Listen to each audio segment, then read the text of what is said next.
All right, the latest consumer confidence report is due out in just a few hours from now. And by this point, we know there's a lot of economic uncertainty due to Trump's tariffs and the markets being up and down, depending on when you check it. In April's report, the Confidence Board said confidence had plunged. Consumers' short-term outlook dropped to the lowest level it's been since October of 2011. And that report also found consumer confidence dropped below the marker that signals a looming recession. Nobody wants to hear that.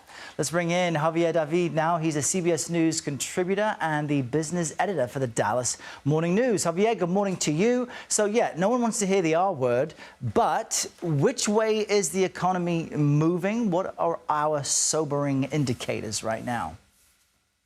Yeah, look, like the kids say these days, it's a vibe check, but the vibes are off, even though the hard data is fairly solid. And I used this term yesterday, the vibe session.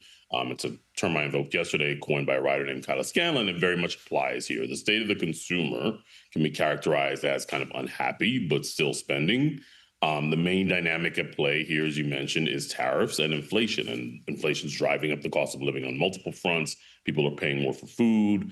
They're watching their credit and loan balances rise. They can't afford to buy a house because of the mortgage rates. And in many cases, they're struggling just to pay rent. So the economy has not dipped into recession, but we're invoking that word a lot, as well as the term stagflation. Yep. All of the indicators that we watch are relatively strong, but people just aren't happy about their personal economic circumstances, and that impacts how they spend and why they spend. And it's not the only story, but it's a very important one.